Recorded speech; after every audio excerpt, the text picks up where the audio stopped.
I never learned how to hit a curveball. Even when I played college baseball, I tended to sit on pitches and only swung at fastballs. You can tell the difference by the way the seams rotate. I was pretty well known as a fastball hitter. That was the end of my professional aspirations. I did get a good education, though. That helped me a lot, as after a couple years of playing, I probably would have deflated anyway.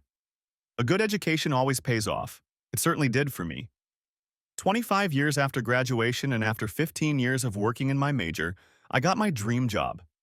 I was a full-time professor with an exempt chair in the engineering school of a major university in Texas, consulting on major government construction projects, and heading one of NIST's manufacturing labs. Tessa and I bought the posh house in a gated community we'd always dreamed of, and life was throwing me fastballs right down the middle. I was hitting them off one after another. Our oldest daughter, Tori, was a junior in high school, attending the same school where I taught, and studying civil engineering like her old man. Life was in a vice and the lights kept going out. And then a curveball appeared. I didn't recognize it at first. I didn't even realize the ball was in play. It came in the form of a call from Tori. "Daddy, what's going on?" she asked. "Oh, nothing much," I replied. "Just sitting on the internet. What's wrong with you, Dove?" "I stopped by the house to pick up your jack," she said. "There was a truck there. I walked in and my mom was there, watching the movers. She said she was moving out, that you were in trouble and needed to be apart. Why didn't you say anything?" I was dumbfounded. "Ha, ha, good for you, Tori," I finally managed to mutter. "Daddy, this isn't a joke," she said. "What's going on?" "Jesus." "I have no idea," I said. "Are you sure, baby, this isn't a joke?" "Daddy, I'm here watching. You have to come over here. I don't know what's going on and Mommy won't tell me. Did you do something?" That was a hell of a question. I probably had done a lot of things, but I had no idea what exactly would make Tessa leave. I wasn't the perfect husband. I was well aware of all my flaws, but she wasn't the perfect wife either. No one is perfect. I certainly wasn't a cheater. I wasn't a criminal. I hadn't gained 300 pounds, and as far as I knew, I didn't have horrible body odor. I made arrangements with the assistants who would teach my classes and rushed home at breakneck speed. The truck was parked in the driveway, just like Tori said it would be. She met me on the street. "She won't tell me anything," she said. "You really don't know about anything?" "No, dear, I don't guess. She hasn't said a word to me about any trouble." "Well, Daddy, if you haven't cheated on her, or insulted her, or said nasty things, I've got your back, okay?" "I promise I haven't done anything even remotely similar," I told her. I sighed. "Let's go see if she wants to talk. Are you sure you want to be here?" "Of course," she said. "Dad, I'm going to record this on my phone. Talitha will want to know what happened." Talitha was her little sister and our baby. I gave Tori a quick hug and we headed out to get the lion, so to speak. Tessa was in the living room watching the movers who were loading the hideous living room set that she just couldn't live without. "Tessa, what are you doing?" I asked. "I'm leaving you, Dax," she said. "I don't want to argue with you about this. You won't change my mind. You'll only make me angry, and I'll get angry and get nowhere." "Well, that's a good speech, Mom," Tori said. "I hate to tell you, but I'm already mad." "No, I guess I don't hate to tell you this. Unless you want to piss me off completely, I suggest you try to make us both realize what the hell you're letting yourself get away with." Damn, she was pissed. Tori was the sweetest girl on the planet, but as I'd learned over the years, she had quite a temper if she thought she'd been wronged. She almost never swore. I could tell Tessa was thinking the same thing. She gave the movers a couple directions and took Tori's hand. "Let's go on deck," she said. Tori yanked his hand away, but we followed Tessa onto the deck. She closed the sliding door and seemed to gather her thoughts. "I met someone." She finally managed to say it. "You don't know him. He moved here from New Mexico about 6 months ago and is in real estate. I'm going to be with him. I can't just cheat, so I'm leaving. I've already filed divorce papers, Dax."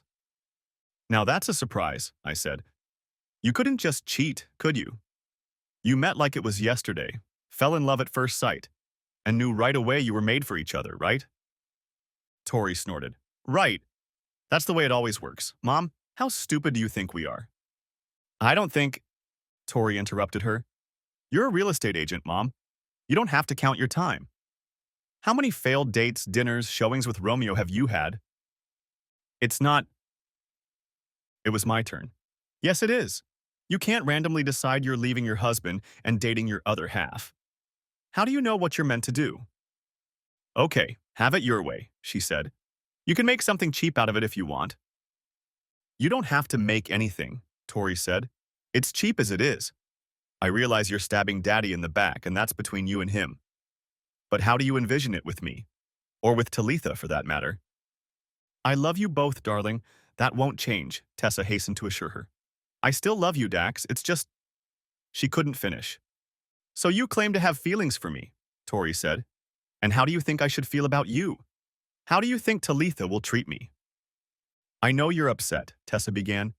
You're going to have to accept that nothing in our relationship is going to change, Tori. You're going to love Charles when you get to know him better. I'm not going to get to know him better, Tori hissed. I don't want anything to do with some jerk who's hitting on a married woman. I'm going to tell Talitha about it too. Something has already changed in our relationship. All my respect for you is gone. I'll see you very rarely. If you ever bring that piece of shit to me, I'm going to spit on him. Tori, I know… You don't know shit, Tori hissed. I've never been so disappointed in someone in my life. You've ruined everything. God, I hate you, Mom. Tessa looked at me helplessly. Dax? Don't look at me, I told her. It's on your conscience. I think the full extent of what she'd done began to dawn on her as she shifted her gaze from one of us to the other. Tori clutched at my arm. Let's go, Daddy. I don't want to be around Skankenstein. Let's go get Talitha. Tessa let out a small cry of horror at her daughter calling her a bad name, but I was already being led up the deck steps by my very angry daughter. She practically dragged me to her car and sat me in it, even opening the door for me. I felt like I was moving in slow motion. Talk about shock. I must have been an ignorant idiot. Tori got in the car, started it up, and looked at me. Daddy, it's going to be okay, she said. I know you're floundering here, but for the foreseeable future, I'm going to make it my mission in life to make sure the person I love most in the world gets through this and is happy. Now buckle up. It's the law. I buckled up, and it felt good. Tori had always driven like a bat out of the underworld, and she added poison to that. When she got her bachelor's degree, we asked her what she wanted as a graduation present. She wanted a car, and a specific one at that.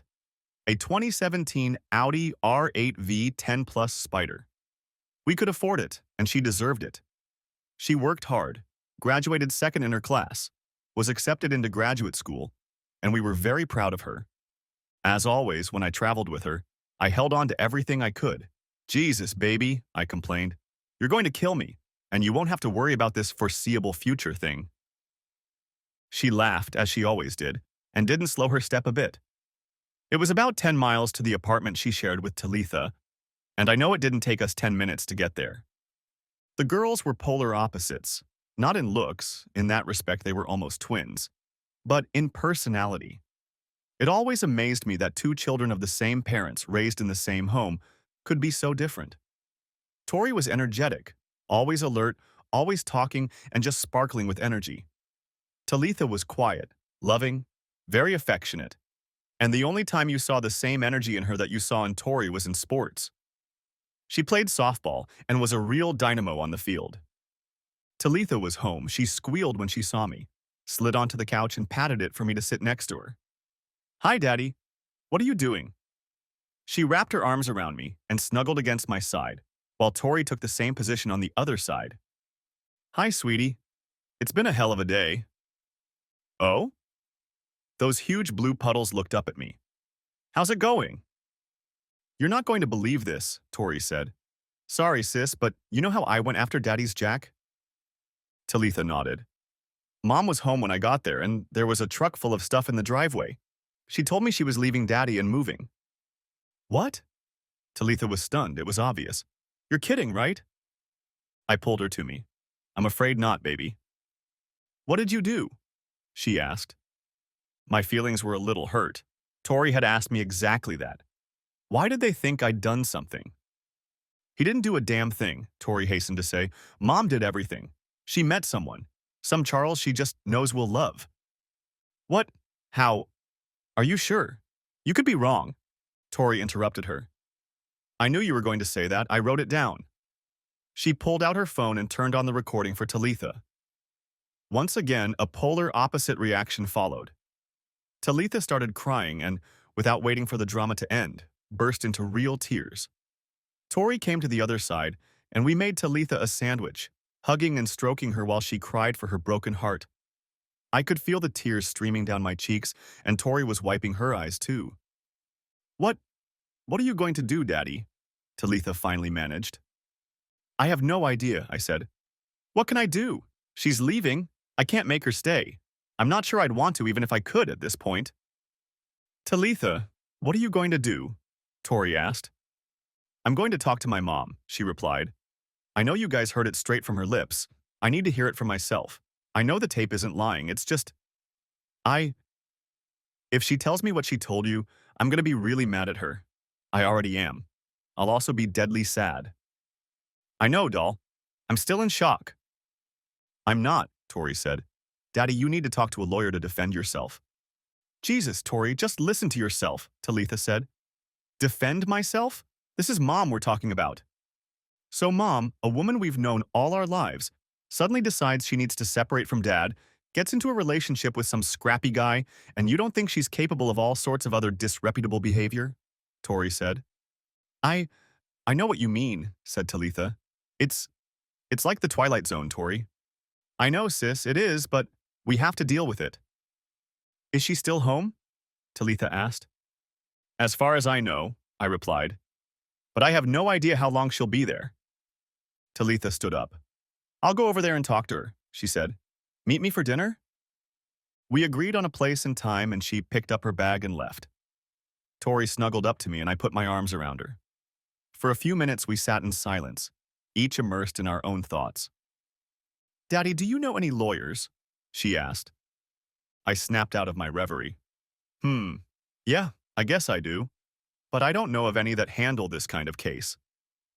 Call someone you know and trust and ask them to refer you to them, she said. I couldn't believe it had come to this. A few hours before, I had been fat, dumb, and happy. Now I was talking about calling a divorce lawyer. This was the mother of all curveballs, and she had a wicked hook. I knew a bunch of very influential attorneys. Some of them were my university colleagues, and I even knew some government lawyers. Tori and I brainstormed and came up with a name, and he recommended several names, one in particular. Her name was Amanda Sloan, and I talked to someone in her office, made an appointment, and got a list of things I needed to do and bring to the meeting. I needed to go home to pack all the things I would need for the meeting the next day, so Tori drove me home. She packed for herself and Talitha and informed me that they would be staying with me for the foreseeable future. I objected that it wasn't necessary, but she was adamant. I realized it was best not to argue with her since she had made up her mind. I needed to get all my financial information together, and she helped me. I worked with investment accounts and gave her the login information for our bank. Daddy, you're not going to believe this, she said. What, honey? You have $50 in a checking account and $1,000 in a money market account, she said. Is that enough to keep you under the minimum? Yes, I think that's the minimum, I said. But we should have a lot more than that. Mom must be making some really nasty moves, she said. Are you going to be okay? Yeah, I'll have to move some money around. Open a few different accounts, I think. I have money at the credit union that she doesn't have access to, and I'll probably use it. But that's pretty cold-blooded, Tori. Really? I think it's illegal, Dad. I don't think it will do her any good. You'll have to ask your lawyer. We met Talitha for dinner, and she was very shaken by the conversation with her mother. I had to hear it from her, she said. I'm sorry, and I knew you were telling me the truth, but some things you need to hear for yourself. You're not mad at me, are you? No, baby, I understand, I told her. Tori gave her a hug. I wouldn't believe it either if I wasn't there, she said. What are you going to do, Tally? Mommy has a fantasy of you and me getting together to meet Charles, she said. We're going to love him. I told her that not only was I not going to date Chucky Boy, but I didn't want to date her. But she lied to you guys. About what? Tori asked. She lied. I made her tell me. I told her that if she lied to me, I'd find out and I'd never talk to her again. She was having fun with a guy. I'm sorry, Dad, but I don't want anything to do with her. Don't apologize at my expense, I said. Hell, well, I guess we know now. I don't want anything to do with her either. That wasn't entirely true. I was definitely not okay, and my emotions were all over the place. Grief, sadness, bewilderment, yes, anything. But the predominant one was anger. I was pissed off to the max, and everything else took a back seat. I was on a lawyer's break. Tori and Talitha drove me to her house and waited. Amanda Sloan was a tense and taciturn woman. She scared the hell out of me, or would have if she hadn't been on my side, which she was. In 2 days, she drew up divorce papers, put a restraining order on our finances, and ordered Tessa to pay back every dime she had taken. Neither of us could transfer, or spend money, or move possessions except for normal day-to-day expenses. Because of this, Tessa called me. "Why are you being so difficult, Dax?" "What do you mean I'm difficult?" I asked. I don't want to talk on the phone," she said. "I'll come over." She looked a little shocked to see Tori and Talitha. "Girls, why are you here?" she asked. "I wanted to talk to your father alone." "We live here," Talitha said. "We don't want Daddy to be alone," Tori informed her. "Don't worry, we won't stay since you're here." They grabbed their bags and left without a word to Tessa, who looked like she wanted to say something but changed her mind. "You said you wanted to talk," I reminded her. "What did you want to say?" She sat down across from me at the bar with a sigh. "Dax, I don't want this to be any more complicated than it has to be. I still love you. I just need to be with Charles. We can be friends. We have daughters who need both parents." "I have nothing to do with your relationship with the girls," I told her. "You're going to have to deal with that. Make friends? I don't think so, Tessa. I don't have any friends who treat me the way you do. Hell, I don't even have enemies like you." "Why did you get that court order?" she asked. "I was just taking money to get settled and pay my moving expenses." "Well, half of it was mine," I told her. "Maybe more than half, but we'll put that behind us. You have a job, Tessa. You make good money." "Yeah, but along with your job, you have accounts at the state credit union," she said. "Yeah, and you've never contributed a dime there," I told her.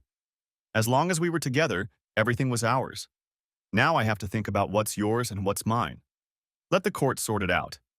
I thought you said Chucky Boy was a roller skating enthusiast." She wrinkled her nose. "Stop acting childish, Dax. His name is Charles." "You think I care what you think?" I asked. "I'll call him, and you whatever I want. Is that all you have to say?" "No, that's not all. I want to talk about the girls. What did you say to them?" "I didn't tell them a damn thing," I answered her. "Tori was here, remember? She recorded your speech and showed it to Tally. The only person they talked to was you." "You must have said something to them," she said. "They wouldn't have been so angry if you hadn't." "Listen to yourself," I said. "Jesus, Tessa, you dropped a bomb on all of us. They're smarter than any of us. They don't need me to tell them bullshit. They can see for themselves what you've done." "How long has this been going on, Tessa? Why didn't you ever tell me you were unhappy with me? With us? We could have tried to make things right." She looked a little wistful. "I wasn't unhappy," she said. "Haven't you ever met a man, Dax, who knew at once that he was important to you? Do you know that instant attraction? Like two magnets being attracted to each other?" "Yes, I have," I told her. "I've met you." She couldn't look at me. "Can't we just move on, Dax? It doesn't have to be bitter and angry. We can still be friends.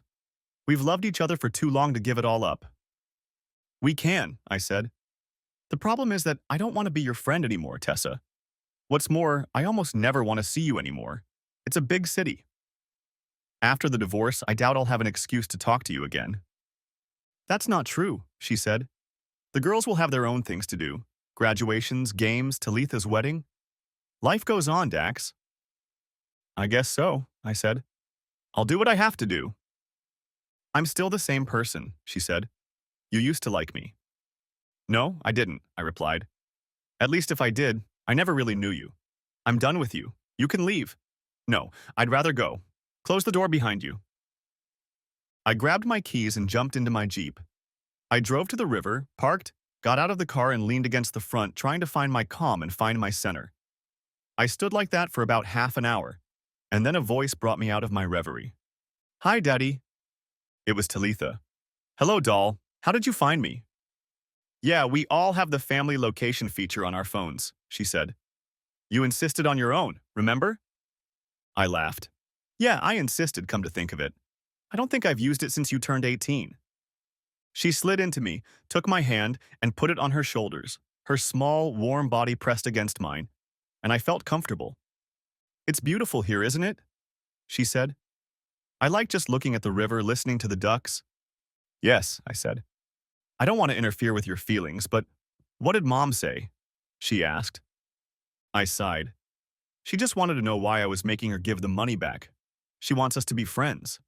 I told her that we really aren't, but she said that in matters involving you and Tori, we'll have to be together, so I better get used to it. She was silent for a moment. I don't think you need to worry about that, she finally said. Tori and I have talked a lot. Neither of us is going to invite her to our hangouts, Dad. I squeezed her lightly. Are you sure, doll? She nodded, her hair spreading across her face. Yeah, I'm sure. Not that we miss her and wish she was different, but that's not what I'm going to go through, Daddy. Yeah, I understand. Let's call Tori and ask her if she wants to meet us for Mexican food, I said. She was fine with that, but Tori couldn't make it. She had a project at the university, so it was just me and my baby girl. It was all pretty predictable. Everyone knows people who have gotten divorced, even if they haven't experienced it personally. We heard the stories even if we never thought it could happen to us. There were a lot of meetings, conversations, and eventually, we settled the details and the divorce went through. The girls stayed with me for 2 weeks before I insisted that they move back into their apartment. They both strongly objected, but I needed them to get their lives in order and get back on track. Listen, I told them, I'll be happy to have you both live here for the rest of my days. I never wanted you to move out, but you did. I understood why, and I still do. Things have changed for me, but they haven't for you. You have your own lives. I hope there will always be room for me in them, but I want you both to be yourselves. Do you understand? Yes, Papa, Talitha said. We don't want you to be alone. Well, then call me. Come over anytime. Say you want to go out to dinner and ask me to go with you. Do what you've always done. They snorted slightly and I hugged them tightly. I got it, Daddy, Tori said.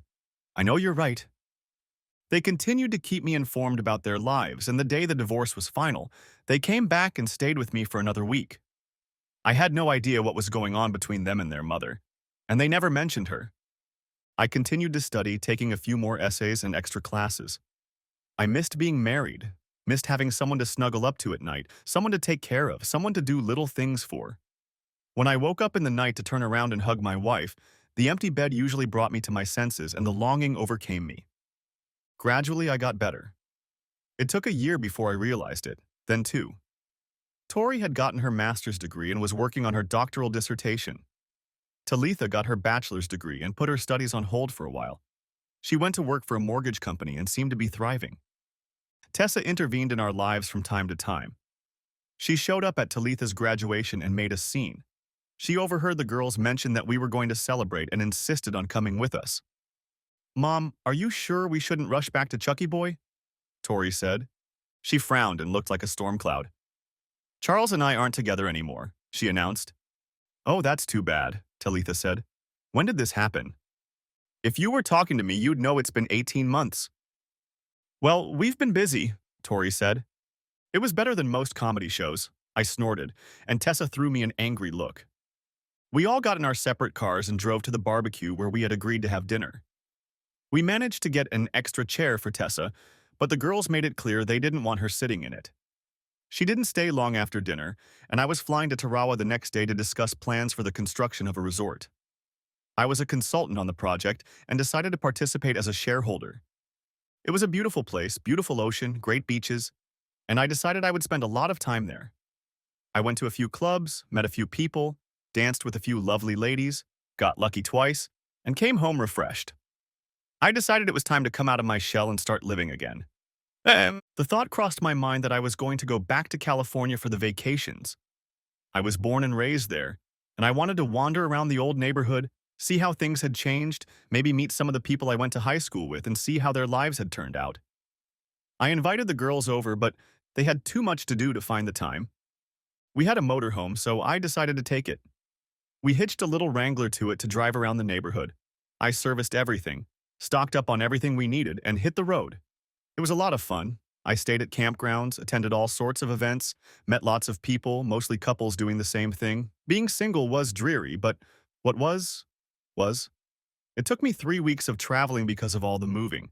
But I found a place, got settled, unhooked the Wrangler, and was ready to sightsee.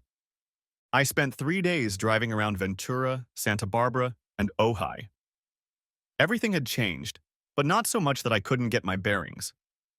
I was sitting outside the Coffee Connection coffee shop on Roblar in Ojai, looking through the newspaper, and noticed a bit of commotion. Some Karens were trying to get in without a mask. Yeah, they were a pain in the ass, but I figured after 2 freaking years everyone knew what was up. Several people waited to get inside, but Karen didn't move from her spot.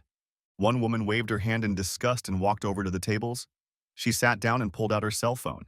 I guess she was waiting for the commotion to end. She looked very familiar. I knew I had seen her before, but I couldn't locate her. It wasn't until Karen finally left and the woman went into the house for coffee that I realized. It was the observation of her gait that gave me the idea. Jacinta de Leon, I remembered. How could I have forgotten? She had moved to Ojai when I was in 3rd grade. I wasn't much for girls, of course, but she took a desk in the next row, directly across from me, and met my gaze as she walked back to her desk. I'll never forget those eyes. Burning, huge brown, so dark brown, almost black. She smiled at me, white teeth flashing and lighting up her face. I was never the same. My idea of girls had flipped 180 degrees, and she, had become magical. She sent me a note when we were working on an assignment. It contained only a hello and her name. I wrote mine on another piece of paper, but wanted to keep the one she gave me. We had one recess, and I was drawn to her like a magnet. I had a soccer ball, and we kicked it around on the playground. She played soccer much better than me, and that never changed. She was the most athletic girl I'd ever met, played soccer all through high school, and I was fascinated. It turned out she lived only 3 blocks away, and my house was behind hers. We walked home together every day, and she became my best friend. All through middle school, we sat in the cafeteria together every day, tried to coordinate our schedules as much as school allowed, and by the time we moved on to junior high, I was madly in love with Jacinta de Leon. Unfortunately, the feeling was not mutual. I was her best friend and became deeply attached to her. I suffered in silence, too awkward and afraid of ruining our friendship to convey my thoughts to her, which I always left unspoken. I gritted my teeth when her boyfriend of the month joined us at lunch, watched her dance with everyone at school, and she always made sure I danced with one or two too. I know one day we were sitting in my room playing cribbage and she asked me, "Dax, how come you don't have a girlfriend?" There was no way I could answer that question because I couldn't tell her that the girl I wanted didn't seem to notice me, so I just stammered, horribly embarrassed. "I'm going to help you," she announced. "What, how? What do you mean?" I managed. "You'll have to wait and see." She was cryptic, but it soon became clear. Soon, a string of her friends appeared on the stage. She had some beautiful friends, too. We remained best friends until she moved to Los Angeles and I moved to Texas. For several years, I didn't see her or hear from her. Then she showed up, and the years favored her. That sultry, smoldering girl turned into a sultry, smoldering woman, but there was a kind of airiness about her. Looking at her, you could tell she was minding her own business. She was elegantly dressed, a beige, one-shoulder, figure-hugging dress, obviously silk and very stylish. Black shoes with a low heel emphasized her gorgeous legs, which were 3 inches above her knees. I watched her flipping through her phone while sipping her coffee, and suddenly she stopped. It was as if she sensed I was watching her. I quickly lowered my gaze to my iPad so she wouldn't think some creepy stalker was looking at her. Out of the corner of my eye, I noticed her turn around, and suddenly there was a squeal of delight. "Oh my God, Dax, is that you?" I looked up and saw her heading towards me. I stood up just in time to catch her as she lunged at me. She almost knocked me down. I remembered that this was how she greeted me when we hadn't seen each other for a while, our whole lives. "Geez, Dax, it feels like it's been 100 years. What are you doing here? Are you alone? Is your family with you? Oh my God, I can't believe it's you." The coffee she was still holding in her hands made my chest tickle and distracted me from my predicament. "Here, sit down before you scald my stomach," I said. She laughed, sat down on the bench and pulled me to her, pressing herself against me and wrapping her arms around my waist. I put mine on her shoulders, and the years seemed to melt away. Dax and Jacinta, best friends, just like back then in 5th grade when we sat on the bench in the cafeteria. "Why are you here?" she asked again. "How long have you been here? How long are you here for?" "Give me a chance, Jacinta," I laughed. "You never let me talk." She giggled. "Okay, I'll just sit here and you talk." "I have a van," I told her. "I'm leaving on a tour of the country and I just wanted to see the neighborhood. I've been here for 3 days and I don't have a schedule." "But why are you here? For all I know, you were in Los Angeles." A shadow ran across her face and then disappeared. "I moved here 3 years ago," she said. "I have a real estate office here and business is booming. Are you going to stay for a while? I'd love to chat with you. What are you doing tonight?" She hadn't changed a bit. She made me smile inside and out. "I don't have any plans," I told her. "I get up every morning and decide what I'm going to do today." Dax, I know you're married and have kids," she said. "Is your wife with you?" It was my turn to hesitate a little. "I'm divorced, Peach. It's a long, boring, and painful story." "I don't have time for long, boring, and painful stories right now." She bestowed one of her dazzling smiles on me. God, she was gorgeous. "You're taking me out to dinner tonight," she said. "I have a fashion show in 20 minutes. Give me your number." I did, and she immediately texted me. "Save me in your contacts," she said. "I'll send you a message with the time and my address. Do you only have a van?" "No, I have a Jeep that I tow," I said. "Okay, you can go," she said. "I've got to run, Dax. God, it's so good to see you. I can't wait for tonight. Put on a shirt with a collar." She'd always stirred up a storm of emotion in me, and that hadn't changed one bit. I wandered around the store and remembered something. Jacinta adored turquoise. She'd been collecting it for as long as I'd known her. I wondered if she still loved it. I was reminded of this as I walked past a store that sold handmade turquoise and silver jewelry. I walked in and made my purchases. The woman who made this jewelry was very talented. On my arm was a heavy silver bracelet with a large stone, and to it was a dainty ankle bracelet with stones attached to it, making a single set. I took it and asked for it to be wrapped. I hoped Jacinta was still collecting them. I went back to the parking lot, used their services, put on black slacks and a pink button-down shirt, spritzed on some cologne, and felt more ready than ever. She texted me her address and I pulled out my iPad to look up directions. When I got to the place, I was shocked. It was the old part of Ojai, and it had a great location. It had gardens, black wrought iron fencing, gates, a guest house over the garage, and the house itself was worth millions. It was old, stuccoed, 3 stories, and I felt intimidated. I parked on the street, honked at the gate, and they let me in.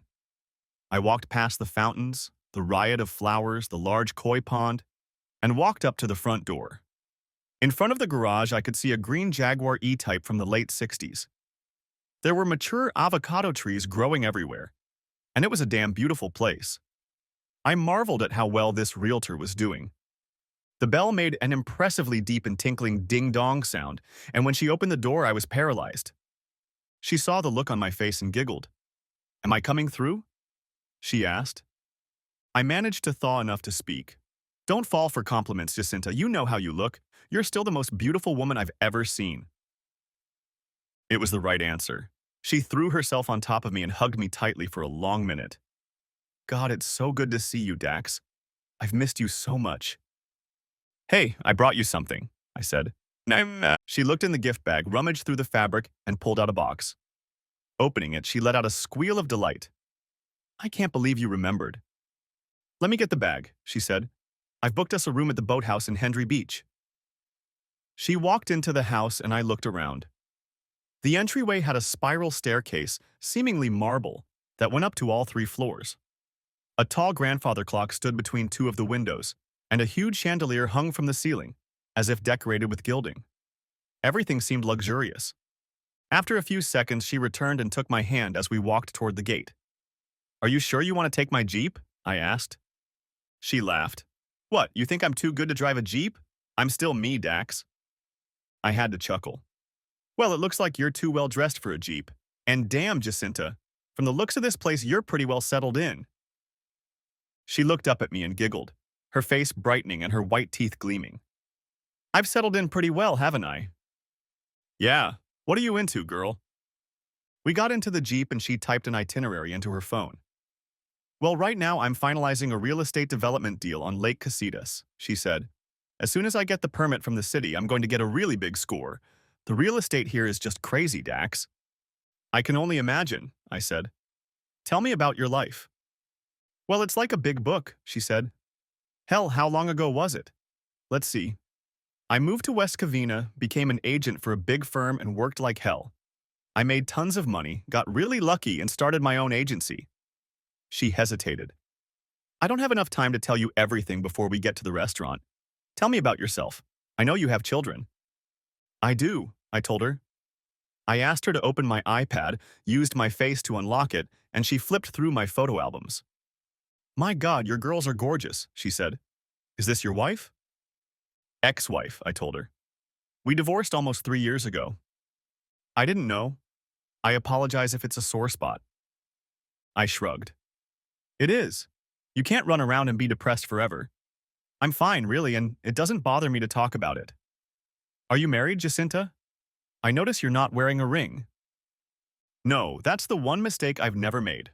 I was in a long relationship, but we never married. I'm something like you, but it's been 4 years for me, and I can't say I like talking about it. Are you close to your girlfriends? Very, I answered her. I invited them to come on a trip with me, and they wanted to, but they're too damn busy. I think they'll fly down and meet me somewhere the first chance they get, stay with Dad for a few days, and then come back again. She smiled at me, dazzling me again. That's so sweet, she said. What about you? Any kids? I asked. No, just me, she said. I always thought I'd make a bad mom. Mine is great, but she set the bar too high. I could never be her. We arrived, and she took my hand as we walked inside. After the food arrived, she started chatting with me like she always did when we were kids. The guy I was in a relationship with worked as a real estate agent for another firm, she said. We talked about having him move in with me, but one thing or another happened and we never decided to do it. And then, she looked at me seriously.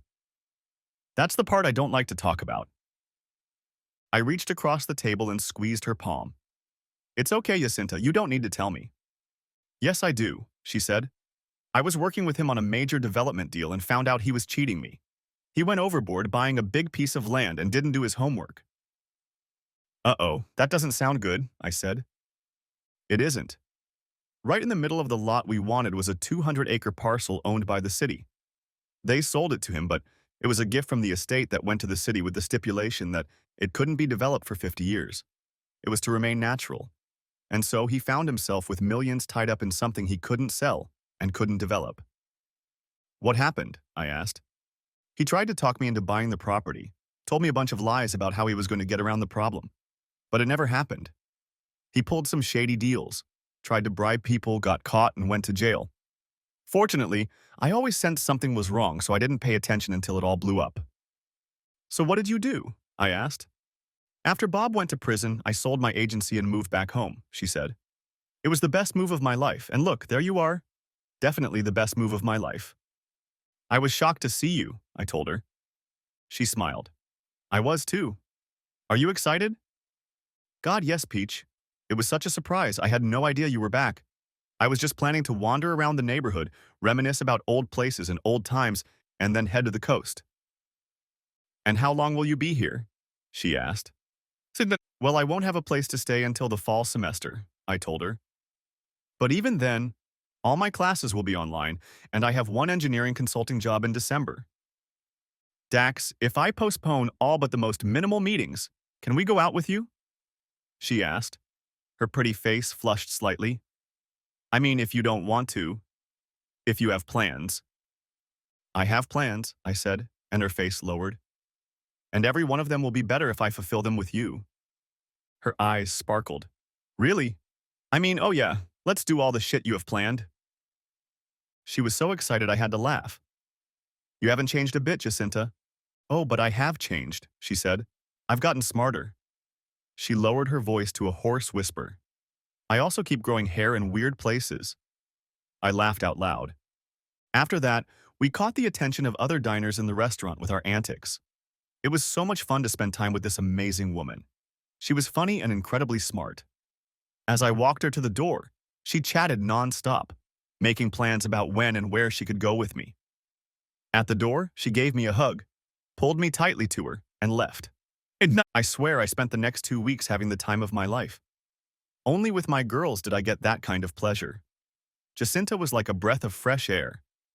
I didn't realize how familiar my life with Tessa had become. I became comfortable, relaxed, and I guess inertia took over.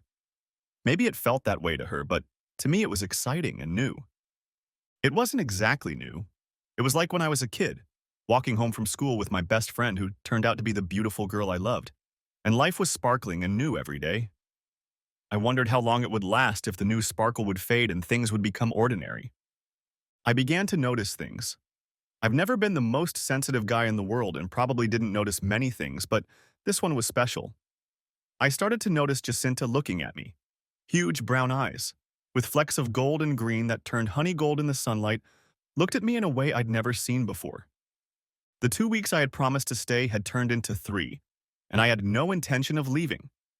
Jacinta never brought up my words about the 2 weeks, but she never talked about me leaving either. We were together almost every day, and she always clarified when we would be together before dropping me off or dropping her off.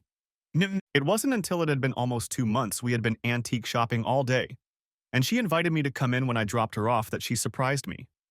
We were sitting snuggled up against each other on her couch, some old kung fu show on the TV that neither of us were watching. We were sipping a very good single malt, and then I noticed that she hadn't said anything or responded to me in a minute. I turned around to see if something was wrong and she was looking at me, her eyes liquid. I squeezed her and asked, "Is something wrong, Peaches?" "No, yes, maybe," she replied. I laughed. "Well, that certainly clears things up. Dax, there's something I need to tell you, to ask you." She hesitated, inhaled deeply, and exhaled with a sigh. "Dax, it's been a long time since we've spoken. I think you stayed just for me, don't you?" "Yes," I told her. "Why? That's what I need to know. Do we have something going on, Dax? I mean, we're just old friends and you're just spending time with a friend?" "Well, that's how it started," I began. "What do you think is going on?" "It's more than friends for me, Dax. I mean, I remember all the good times, how much I loved you, and you're still the guy I loved back then, only even more so. Why didn't you ever ask me out, Dax?" Jesus, Jacinta, you were my best friend. I wanted to ask you out, believe me, but I was afraid it would be weird, especially if you didn't want to go out with me and I'd lose you. I couldn't take that risk." "It wouldn't have been weird," she said. "I wanted you to ask me out, Dax. I tried everything I could think of to get you to pay attention to me. But you never did. I would have asked you, but I was afraid too." "Really?" I asked. "Really," she whispered. "I loved you with all my heart, Dax. I just finally accepted that we weren't meant to be together. That you loved me, but not like that." "Oh my God, Peach. You couldn't have been more wrong," I said. "I guess I was just as clueless. You were the girl of my dreams. I used to walk around in a daze all the time wishing you were mine." "Do you still dream about it?" she asked. "You mean—" We laughed together. "If you're just leaving and we're never going to see each other again, I think you should leave now, Dax. You make me fall in love with you all over again. And if you don't invest in me here with me, I won't be able to be that close to you anymore." "How long can you stay here, Dax?" "Indefinitely," I told her. "I mean, I can stay, really. I have a job I have to quit in December. I have a house. I love my girls, Jacinta, and they're a huge part of my life." "I know," she murmured. "We'll get through this if we try, Dax. Let's leave it at that. Right now, I want something else." "What?" I asked. She led me into the bedroom and we got down to it. I remembered back to when I was 20 years old. It was like I'd been transported back in time, and Jacinta was a time machine. My online classes started and I spent some time teaching, but we spent most of our time together. Week followed week, and the first thing I realized was that 4 months had passed. Tori and Talitha kept asking me when I was coming home, and I think they realized something was up. They asked what I was doing in California for so long, and while I wasn't trying to hide anything from them, I wanted to tell them about Jacinta face to face, but that was taken out of my hands when one day, while in class, I received an alert on my phone. It was a text from Talitha. Dad, I'm coming to visit you for a week. I'm flying into LA on Wednesday at 1 p.m. Will you pick me up? Sure, doll, I can't wait, I replied. I couldn't just pounce on her when she flew in, so I talked to Jacinta. Kids, Talitha is coming to stay with me for a week. We were in the van, cuddled up on the couch. Uh-oh, she said. Dax, you have to tell them. I'm not going to hide for a whole week. I can't stand not seeing you for a week, and besides, I want to meet them. I know how much you love them. They look like girls I would really love, and I can't wait to meet them. I squeezed her. I know. I want you to meet them, too. I was just looking for the right time to talk to them. I thought about flying home for the weekend to talk to them. Now, that's not going to happen, so I thought about inviting them to Zoom so we can get to know each other a little bit. Is that okay with you? Yes, when do you want to do it? I'll contact them and figure out a time, I said. Monday night, I think. Do you have any plans? I still managed to get the girls to agree to Zoom with me, even though they were very hesitant about why I wanted to do it and didn't want me to tell them until the last minute. I hooked them up, they chatted with me for a while, and finally I worked up the courage. I know I was bloody cryptic, I said. I was planning on going back and talking to you two. You've been hitting on me, and I've been blowing you off. Dad, you're not as smart as you think you are, and we're not as dumb as you think we are, Tori said. Yes, we are, Talitha picked up on that. You've met someone, haven't you?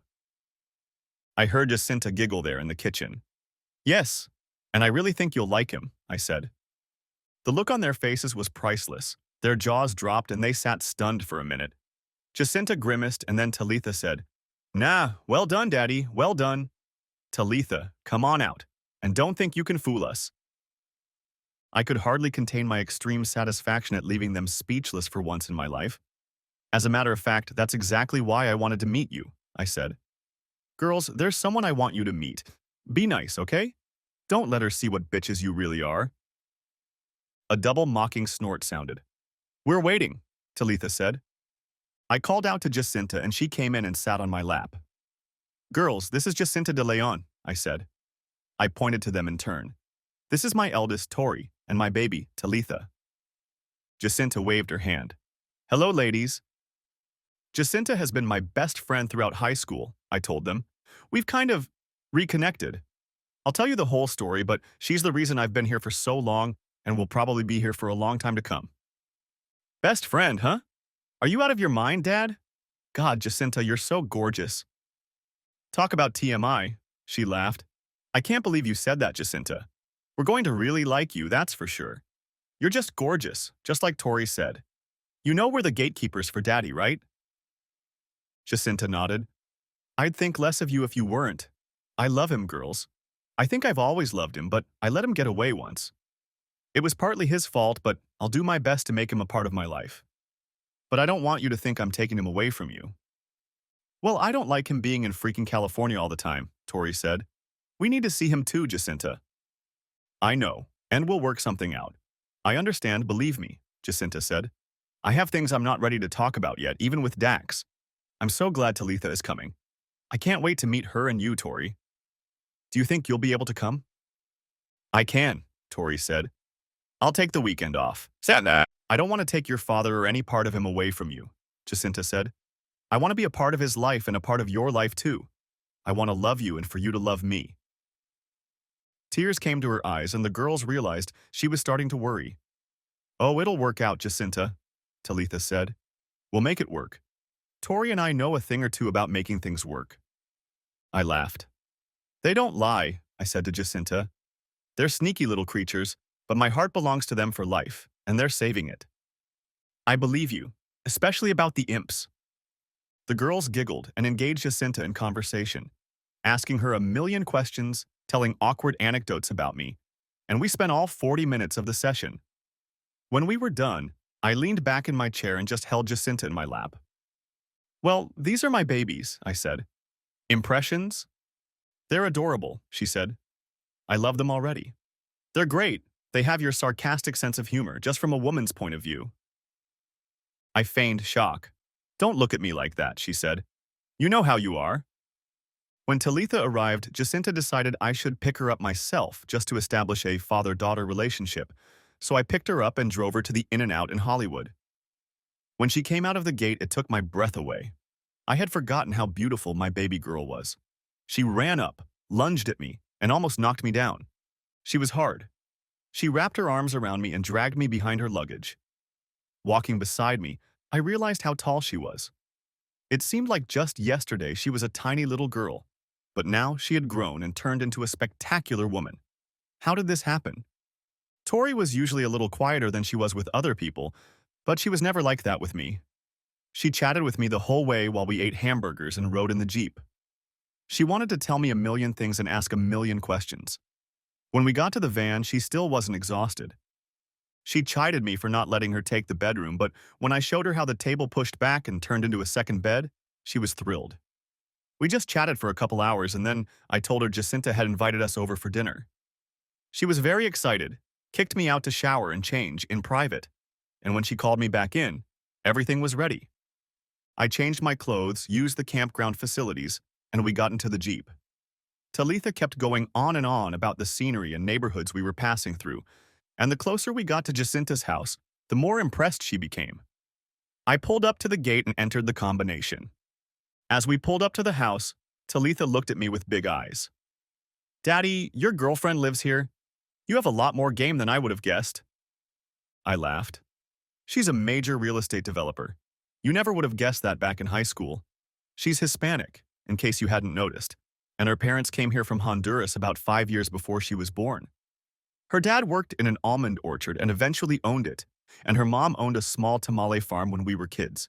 She did everything herself." "Wow," Talitha was impressed. We parked and walked into the house.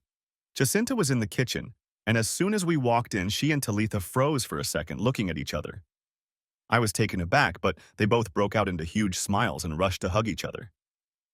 "What are you cooking?" Talitha asked. "It smells really good." "Well, our main course will be quite spicy," Jacinta explained. "Do you like spicy food, Talitha?" "Hell yes," Talitha said. "Jacinta, you can call me Tally if you want. Tori always does, and Daddy sometimes." "Thanks, honey, but I adore Talitha. I can change, but you don't mind, do you?" Talitha laughed. "Not at all. Tell me more about the spices." Jacinta came over and gave me a quick kiss. Then she and Talitha walked over to the stove and stood next to each other. Jacinta opened the oven and a delicious, mouth-watering aroma floated out. "These are lamb ribs with lots of spices," she explained. "We'll take the meat off the bones and put it on tortillas with pico, brown rice, and refried beans. Dax, you should go out and find avocados. I haven't picked them in a couple days, so there should be plenty." "Oh my God," Tally said. "You just went and picked avocados?" Jacinta laughed. "Yeah, I have a lot of trees," she said. "I want to go," Talitha said. "Do you need help, Jacinta?" "No, I have everything ready. I just need to peel and slice the avocados," she said. "You go with your father, and I'll put the dishes on the table." I took the basket and Talitha and I walked around the property picking ripe avocados. "This place is amazing," she told me. "And Jacinta is even prettier and cuter in person. You're doing great, Daddy." I laughed. "Thanks, doll. I'm glad you like her. I love her, you know that?" "Yeah, I know," she said. "She loves you too. I can see it in the way she looks at you." Dinner was as delicious as it smelled, and sitting at Jacinta's huge table with two of the most beautiful women on the planet wasn't bad either. I volunteered to do the dishes, and when I was done, Jacinta and Talitha were sitting on the couch with Jacinta's laptop, conspiring about something. When I walked in, they closed the laptop and Jacinta patted the couch between them, motioning for me to sit down. "Uh-oh, I see you two are up to something," I said. "What?" Tally said. "He's being paranoid, Jacinta. It happens to old men, I guess." Jacinta giggled. "Hey, we're the same age." "Yeah, but you're not paranoid," Talitha said. "Neither am I," said. "But I know you. You've been plotting against me your whole life." "Yes, but all my plots have been for your benefit," she said. "We made plans. They made plans I had no part in, and we played a couple games before heading back to the van." Talitha kept throwing slanted glances at me until I got nervous. "What?" I said. I like her, Daddy, she said. You're a lucky man. I know, right? You better not let her get away, she said. It's a good thing I'm here or you'd be in trouble. Huh, since you're here, you'd probably be in trouble. But seriously, I'm glad you're here, doll, and I knew you'd like her. For a moment, she sank into thought. Daddy, how do you think Mommy will react? Well, since it's none of her business and I don't plan on seeing her or asking her, I don't care, I said. I see her from time to time, she said. And so does Tori. What do you want me to tell her when she asks about you? Do you think she'll ask? She nodded. Yeah, she always asks. I had no idea, I said. Are you lying to her? She laughed. No, but I tell her almost nothing. Almost nothing about you. I just tell her he's okay and then I tell her about something else. I guess I'll just tell her you met someone if I have to explain anything. Do what you think is right, I tell her. I trust you. You're smarter than me. Yeah, smarter. She giggled and smiled at me the way she's smiled since she was a little girl and first stole my heart. We had a wonderful week, sometimes just me and my baby girl, sometimes the three of us, and a few times they went out and did things without me. By the time Talitha got back to Austin, they had bonded and were making plans for the next time we would be together. Tori flew in for the weekend, 3 weeks later, and her reaction to Jacinta was just as positive as Talitha's. We were on a roll. I stayed at work until it was time for counseling. I talked to Tori, Talitha, and Jacinta, and we agreed to take a leave of absence from work. Jacinta and I flew to Tarawa, and the girls arrived the following evening. I worked during the day while they did tourist stuff, and we spent the evenings in a tropical paradise. By the time we left, I had 3 very swarthy girls, and Tori and Talitha had become Jacinta's best friends. I had to go back to Austin to do some real work in my office. It was going to take about 2 weeks, and Jacinta flew in on the second weekend. The girls picked her up Friday morning, and she spent the day with them until I left. We met for dinner, and Jacinta stayed with me. And Sunday evening, we were going to go for a walk with the girls, but unfortunately, their mother chose that day for one of her infrequent and unscheduled visits. She was well aware that if she tried to warn them in advance, they would be busy, so she always tried to catch them off guard. When Jacinta and I arrived, she was at their apartment and it was awkward as hell. Tori introduced Jacinta as Daddy's girlfriend, and you could see the shock on Tessa's face. They tried to escort Tessa out by telling her we were going on a date, but she wouldn't budge. So how did you meet Dax? She asked Jacinta. Jacinta smiled. Oh, I sat across from him in math class, she said. Tessa looked dumbfounded. You both took the class? She asked. I laughed. No, we were each 10 years old. You've known each other since you were 10? Tessa was puzzled. How come I've never heard of you or met you before? We kind of lost sight of each other, Jacinta said. We only met just this year. Tori interrupted this pleasant scene. We'd love to stay to chat, Mom, but we have plans. Tessa snorted unhappily, but Tori firmly escorted her out the door. The look on her face would have made milk curdle. I'm sorry, Talitha said to Jacinta. I know it was awkward. She came in about 5 minutes before you and didn't want to leave. Jacinta laughed. That's all right. It was bound to happen sooner or later. Since I've taken my place in your life, I'll be there for you. At dinner, and then at home, where the girls took us, we talked for a long time. I think the subject had occupied all our thoughts for a long time, but no one wanted to discuss it. Talitha started it herself. I think she and Tori had conspired, and Talitha was chosen to be the spokesperson.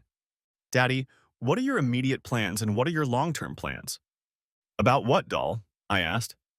Well, do you plan on living the rest of your life in a van in California? Or do you have something in mind? I laughed.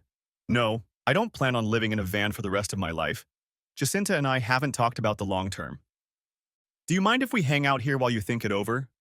Tori asked. I looked at Jacinta. I don't mind, she said. I know how much your father means to you. I know how much you mean to him. You also know that I love him, and I'm not going to let him go. Tori nodded. Yeah, we know that. We don't like you living so far away from us, Talitha said. Dad, I've talked to a few people I know at work, and Jacinta and I have talked about it too. I'm going to get my broker's license, and she and I are going to start a real estate business here. I looked at Jacinta. Really? You little minx? You haven't said a word.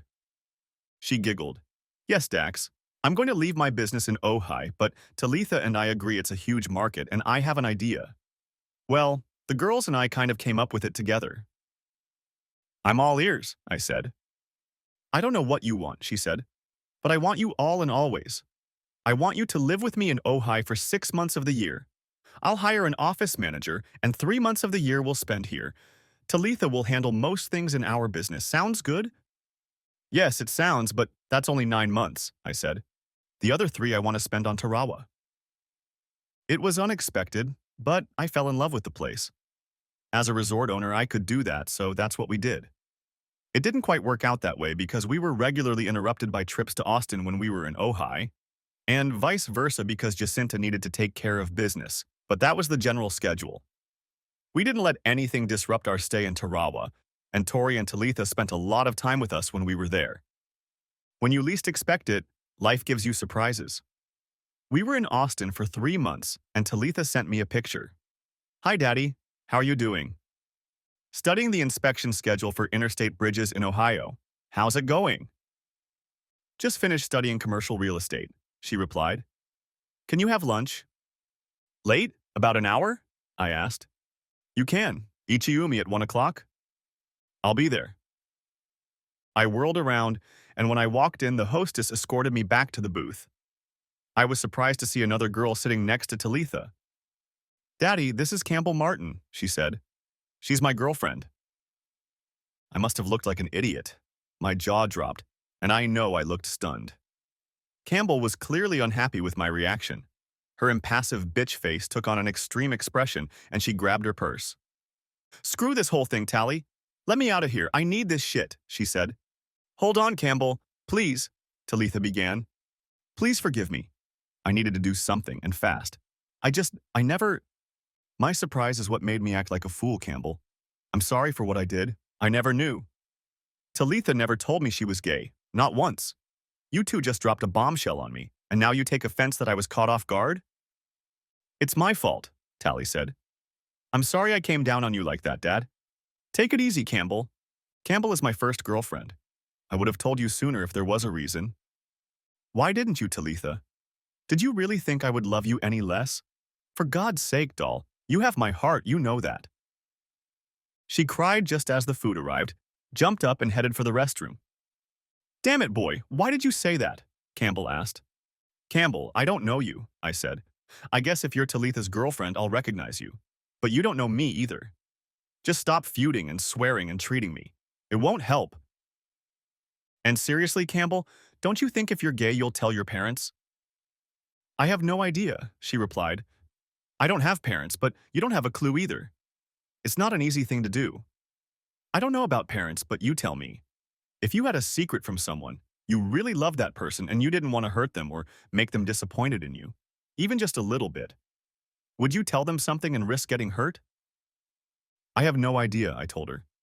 I don't know what I said or did that made Tally feel like she couldn't trust me, but maybe I wasn't as available as I should have been.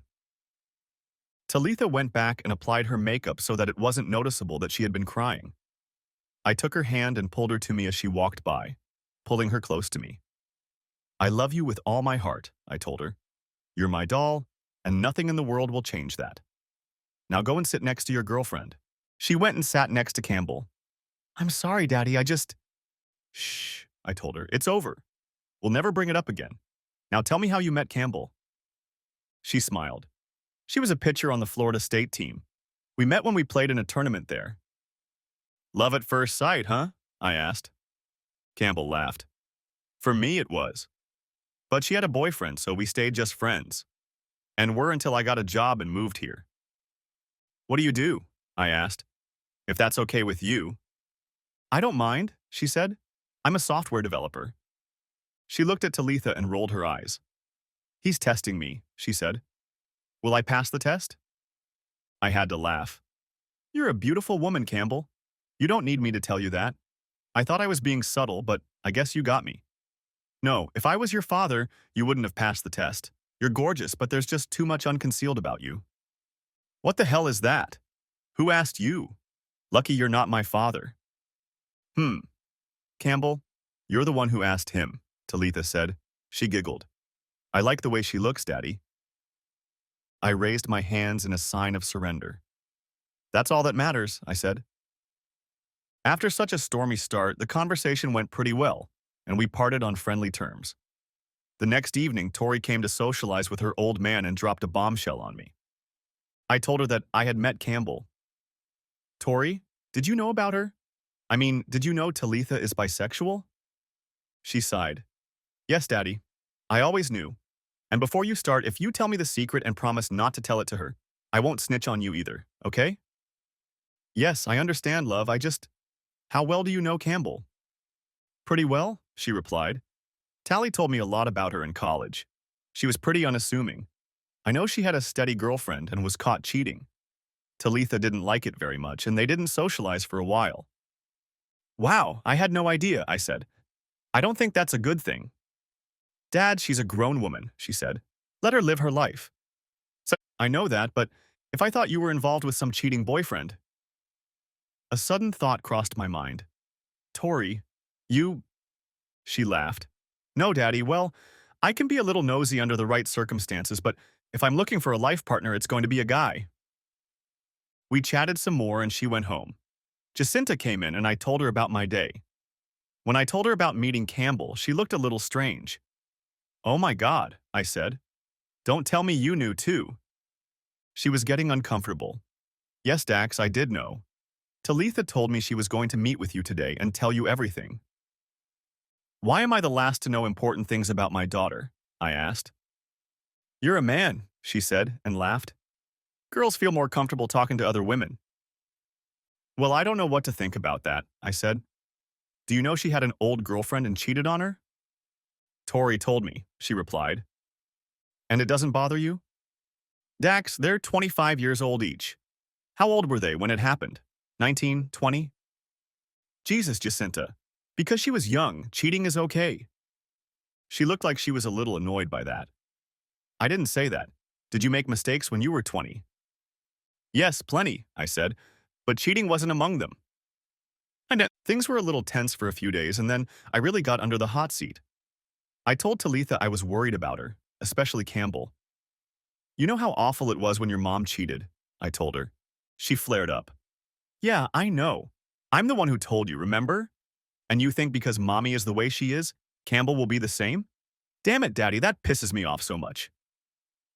She left and didn't answer my pictures or phone calls. When Jacinta came home that evening, I got a peck on both cheeks. What did you say to Talitha? She asked.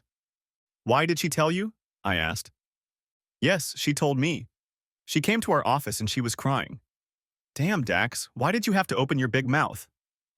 Because I'm worried about my daughter.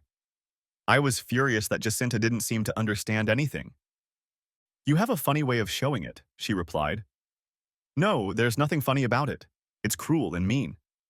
Just because you were traumatized by what Tessa did, you have to be so worried about Campbell. She's a sweet girl, Dax. She's changed. And you should give her a chance and stop interfering.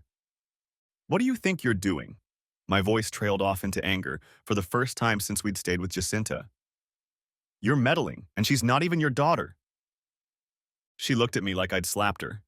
You're a jerk, she said quietly. How can you say that to me? She's my daughter. You should ask her.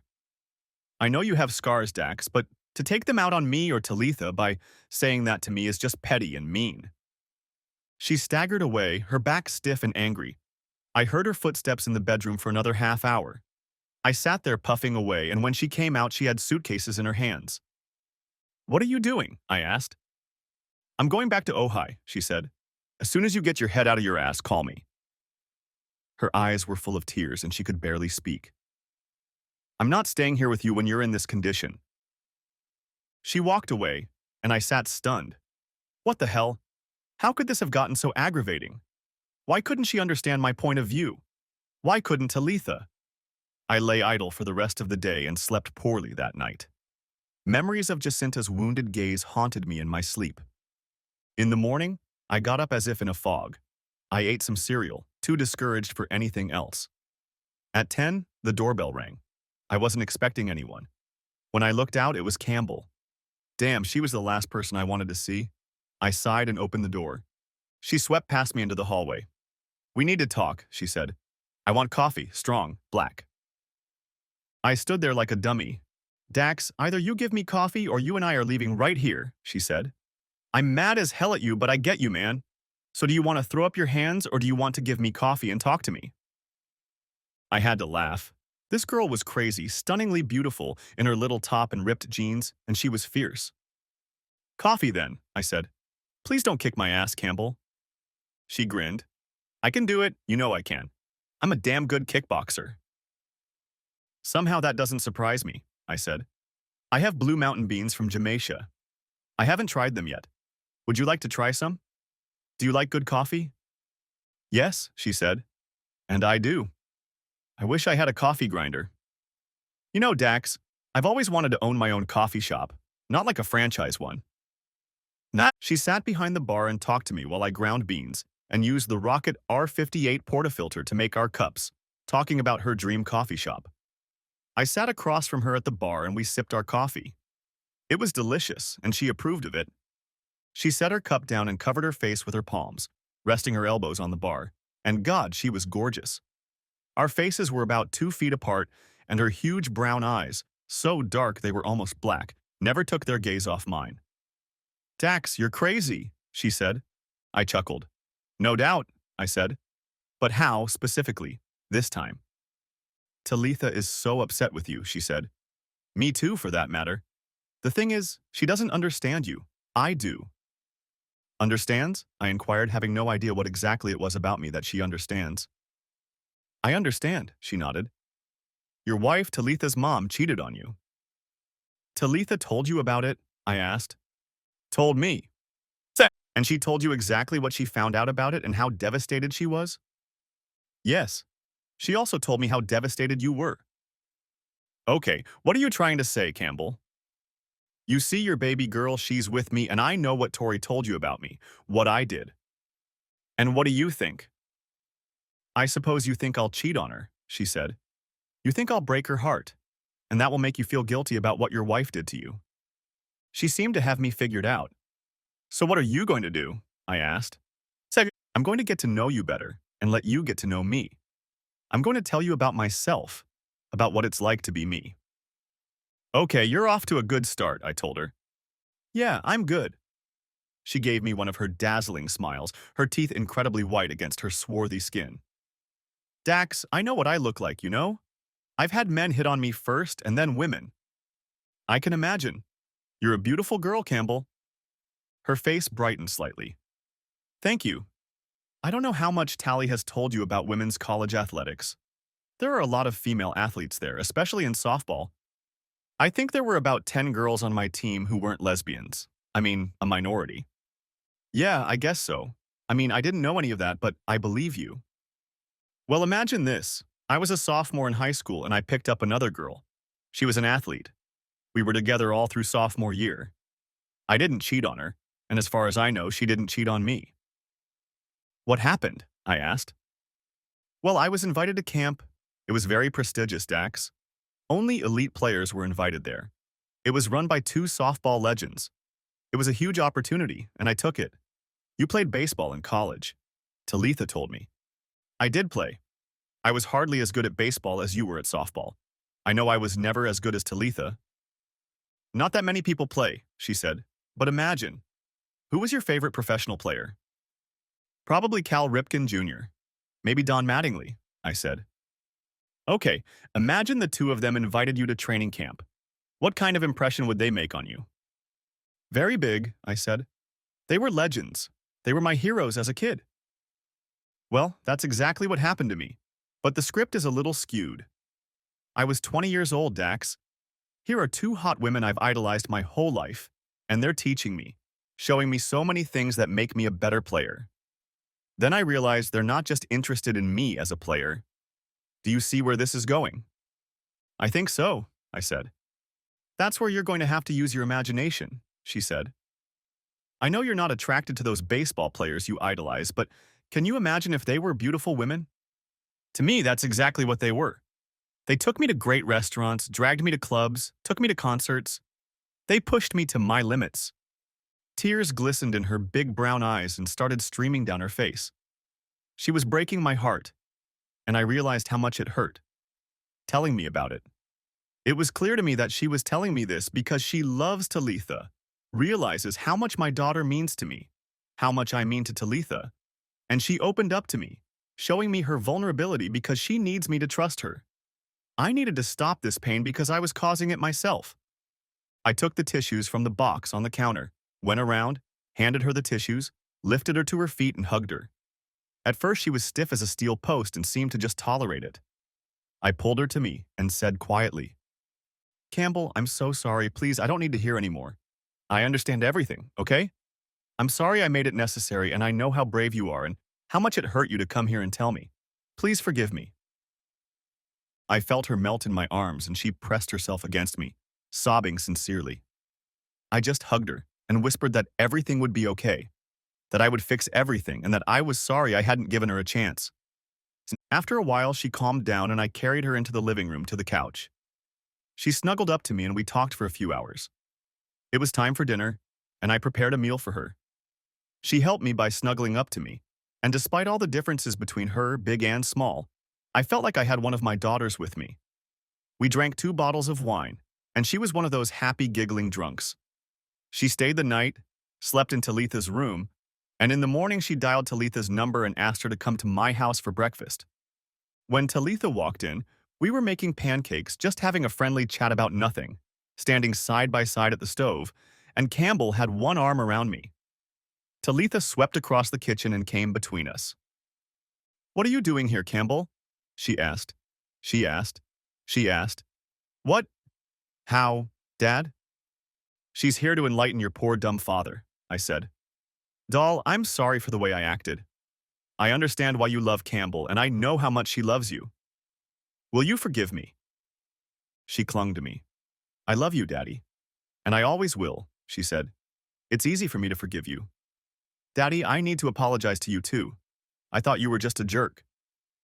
We both looked at her. "Well, I thought I was, and you kind of were. Campbell set my mind right. And Jacinta did too. I know you love me and thought you cared about me. You just need to work on your social skills, so do I. I should have come clean to you a long time ago, Dad, and I wish I had done so and returned your calls. I'm afraid you're going to have to work on Jacinta some more." "I know. I'm afraid I said a lot of rude things to her." "I know, she told me." "What?" Campbell asked. "She didn't tell me." "I told her that Tally was my daughter, not hers," I said. Campbell made a small, clucking sound. "I don't think Tally feels the same way Jacinta does." "I think technically you were right," Talitha said, "but you're terribly wrong. I am closer to her than I ever was to my mother. I wish she were my mother, and you owe her an apology." "That's what she said," Campbell smirked. "I hope you like the taste of crow, dude, because you're about to eat a whole murder." We all laughed, finished baking pancakes, and had a great morning. I had a lot to do and there was no point in wasting time. 2 days later, I flew to LA, rented a car, stopped by the flower store, and bought all the roses they had. Jacinta wasn't home, so I let her in, arranged the flowers all over the house, and was kneeling in the hallway when she walked in. She was a little startled, and I managed to tell her, "I stuck my head out of my ass. I'm so sorry, Peach. Please forgive me." She burst into tears, ran down the entryway in her heels and hugged me. She pressed her cheek against the top of my head, and all those curls covered me like a veil. "I hate being mad at you," she said. "I'm sorry too, Dax. I know you meant well. And I guess I felt like we were all kind of conspiring against you. We need to communicate better, all of us." I ate crow, we went back to Austin, and went whitewater rafting in Colorado with all the girls. That was my family, and I decided Campbell was going to be part of my family too. I had a new daughter, a fierce brown jungle cat, but we were family. They were with us on Tarawa the night I proposed to Jacinta 3 years later. I initiated them into the plan, and they had something to do while we went to dinner. As I got down on one knee near the table before dessert, Jacinta's hand came up to her mouth and she burst into tears. It threw me off balance a little, but I burst forward. She reached out and I slipped on the ring. She lifted me to my feet and threw herself into my arms, still crying like a baby. Peach, I was hoping this would make you happy," I told her, not cause these tears of despair. She giggled weakly, snuggling against my shoulder. I am happy, she said. I cry when I'm really happy too. It was just a little jolt. I felt like I'd hit it with a swing. Thanks for watching. I hope you enjoyed it. Subscribe to my channel and watch for the next video.